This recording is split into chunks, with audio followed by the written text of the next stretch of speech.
السلام علیکم، میں ہوں ذیشان اور آپ دیکھ رہے ہیں میٹ ٹاک ود ذیشان۔ پہلے 3 دن آپ نے کمال کر دیا، نیم گرم پانی، چینی کا بائیکاٹ اور 12 گلاس پانی۔ آپ کا جسم اب تبدیلی محسوس کرنا شروع کر چکا ہوگا۔ ہمارا ڈے 4 ہے اور آج کا چیلنج ہمارے کچن کی ایک اور بنیادی چیز کے بارے میں ہے، نمک۔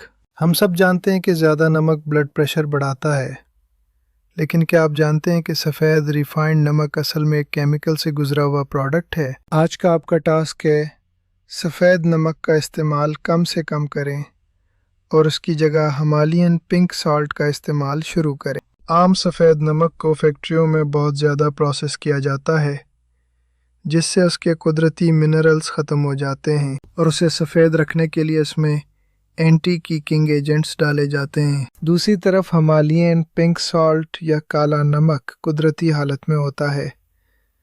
اس میں 84 سے زیادہ معدنیات پائے جاتے ہیں، جن میں کیلشیم، میگنیشیم اور پوٹاشیم شامل ہیں۔ یہ معدنیات آپ کے جسم کے الیکٹرولائٹس کو متوازن رکھتے ہیں اور بلڈ پریشر کو اچانک بڑھنے نہیں دیتے۔ جب آپ سفید نمک زیادہ کھاتے ہیں تو آپ کا جسم پانی کو روکنا شروع کر دیتا ہے، جس سے پاؤں اور چہرے پر سوجن آ جاتی ہے۔ سالٹ کا فائدہ یہ ہے کہ یہ جسم کے پی ایچ کو متوازن رکھتا ہے اور آپ کے ہاضمے کو بہتر بناتا ہے۔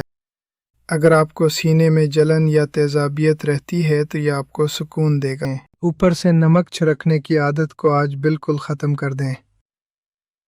پنک سالٹ بھی اعتدال میں ہی استعمال کرنا ہے۔ یاد رکھیں پنک سالٹ بھی نمک ہی ہے، اس لیے اسے بھی اعتدال میں استعمال کرنا ہے، لیکن یہ ایک بہتر انتخاب ہے۔ تو کیا آپ تیار ہیں اپنے کچن کو ہیلتھ زون بنانے کے لیے؟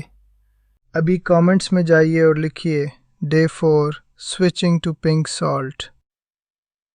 اگر آپ پہلے سے استعمال کر رہے ہیں تو دوسروں کو بتائیں۔ کل ملیں گے ڈے 5 میں، جہاں ہم ایک ایسی جسمانی حرکت کے بارے میں بات کریں گے جو آپ کے میٹابولزم کو نئی زندگی دے گی۔ میں ہوں ذیشان، اللہ حافظ، کل ضرور ملیے گا۔